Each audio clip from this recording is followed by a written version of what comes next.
Alright my friends, it's time to turn up. Invite your friends, invite your family, get together because very soon Barcelona will be playing against Athletic Club. It's going to be a very entertaining match, a match that many are going to be seeing because both of these teams look like they really want to face against each other. Both teams do have a point to prove. Athletic Club do want to claim to be as one of the best top Spanish teams in the league. Barcelona also want to claim that they can still compete for the league after having a very disappointing first half of the season. And so I am telling you guys, get your popcorn ready, your snacks, your drinks, because we are going to be watching a movie. And as we can see here in the squad list, we can see that everybody is available. And if you guys have not been following Barcelona as of late, yes, Xavi is out. Yes, Alejandro Valdez also out. These two players will not be in the squad list for the rest of the season. They're gone. As for Ferran Torres, he could not make it in time, but he will make it in the next match. But most importantly, he will definitely be there for the match against Napoli in the second leg. But as for everybody else is healthy. I'm excited to see that Cubarsí is in the squad list, Marc Gui, and Hector Fort. We'll see if Xavi Hernandez gives the blessings of Marc Gui and Hector Fort to go into the pitch against Athletic Club. As for Cubarsí, if anything, I do see him starting. So again, Barcelona do have a very healthy squad and they seem like they're ready. So Barcelona clearly reignited a fire. Ever since Xavi Hernandez said that he's going to be leaving the club, these players just seem much more alive. They want to end on a good note with Xavi leaving. They do not want to go out with a loser mentality and not winning a single thing. These players believe that they can do something. And that is why I do say this game will be very entertaining and very intense. Now, here are going to be some very interesting stats because it says here that Barcelona are the only team who have not lost an away game in La Liga so far this season. But there's a huge but. The next two away games are against Athletic Club, which is the game that we are talking about today. And they are a club that have not lost a home game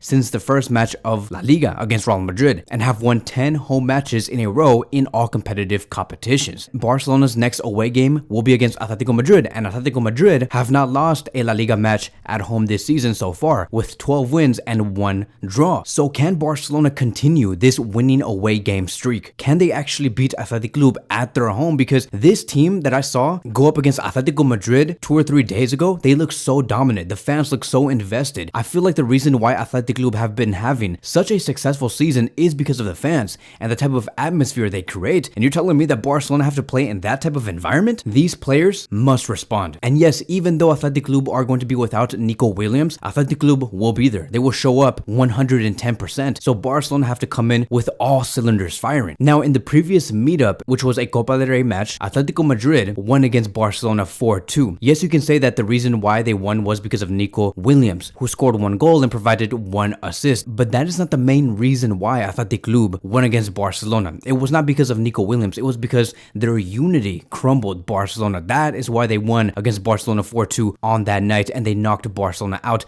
of the competition. Just look at these stats here. You can see that Athletic Club had more total shots, more shots off target, more shots on target, more block shots. They hit the woodwork more than Barcelona. There was more shots taken inside the box than Barcelona. There was more shots taken outside of the box than Barcelona. Athletic Club had so many chances. They took so many shots. They were so confident in what they were doing. And that is why Barcelona were being outclassed on that night. And it would be embarrassing to see if Athletic Club bring these exact same type of stats to the next game against Barcelona for La Liga, even without Nico Williams. So Barcelona cannot let this happen. And Xavi Hernandez also gave out his thoughts on how he's going to be tackling this game. So this is what he said, and I quote, "We have analyzed them. They recently eliminated us. They are the most intense and physical rival in the category. And now, the one with the most confidence after comfortably passing the tie against Atletico Madrid. They have only lost 1 game in the league, and it was at the beginning against Real Madrid. A difficult stadium. Let's compete. It's a great opportunity to score 3 points in such a complicated field." So, moral of the story, this is going to be key. We need to match the intensity of Athletic Club. They're going to press us, which means that we're going to have to pass the ball extremely fast from the back. Our defenders need to be on high alert.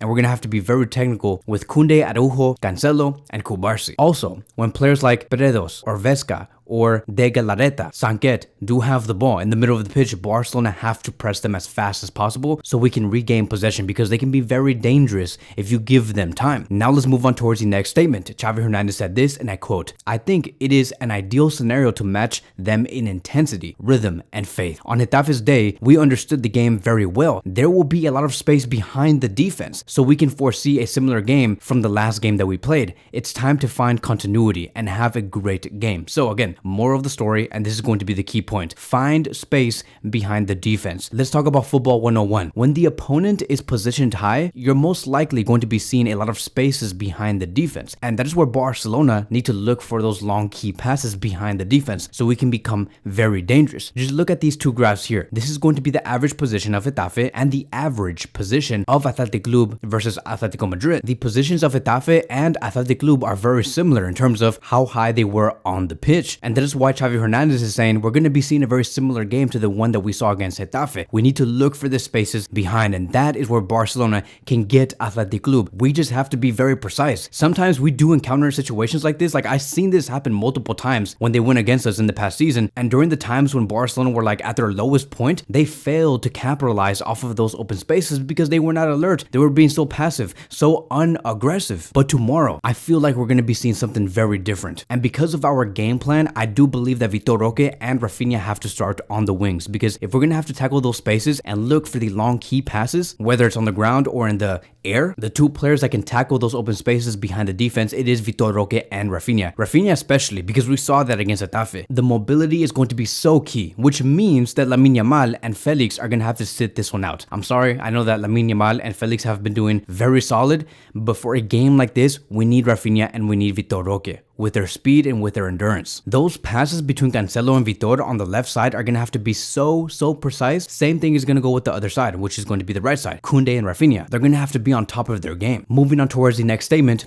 and this is what Xavi said. We have had a long week and they are coming from playing last Thursday. On the other hand, they also did well because of their confidence, because it must be through the roof. They can be proud of the season they are having. They are a difficult opponent. Let's hope that the losses are also noticeable, although I think it will very little. Athletic Club is very strong in their field. Again, it's a statement, and Xavi Hernandez wants to make it very clear. Barcelona had more rest than Athletic Club. We had 8 days of rest. Athletic Club played 3 days ago. There is no reason for Barcelona to look tired against Athletic Club at all. Like, we cannot be passive. There cannot be any slow movements. We cannot jog to mark our opponents. That is not allowed. If we want to win this game, which is very much possible, these players have to want it, and they have to come in with 500 milligrams of caffeine and 3 sniffs of Coke. We must do our part, because I'm looking at the other teams in La Liga and I'm seeing that already there are some teams that are letting their guard down, and I'm like, this is the perfect opportunity for Barcelona to capitalize off of these potential losses or ties. Real Madrid are 2-0 down. It would be so stupid for us to know the end result of this match, seeing Real Madrid lose points and yet Barcelona go into this game with no enthusiasm to play. No, if you see Real Madrid lose points and you know you want to go above Real Madrid, you go into this game and you give out 110% and showcase why you believe in what Xavi Hernandez is teaching you. Represent Barcelona well, for Christ's sake. Have some dignity, have some self-respect. Notice the type of badge that you're wearing. It is the Barcelona badge, a badge that represents a lot. And so let's go into the potential starting 11. I do think I'm very confident in what I'm saying here. I think that this starting 11 is definitely what we're going to be seeing tomorrow. So I do see Ter Stegen in goal, Koundé, Cubarsí, Araujo, and Cancelo in the back, with Cubarsí and Araujo changing positions. Remember how we saw Araujo as the right center back and Cubarsí as the left center back? I think that we're going to be seeing the very similar game plan of Getafe. Cubarsí will be the right center back and Araujo will be the left center back. He's also going to be able to cover Cancelo when Cancelo does go up there and connect with either Frankie or Vitor or Lewandowski. As for our midfield, I do see Andreas Christensen with Frankie forming the double pivot, and then Gundogan as the highest midfielder, aka the number 8. As for our front three, I do see Rafinha, Lewandowski, and Vitor Roque. Vitor Roque on the left,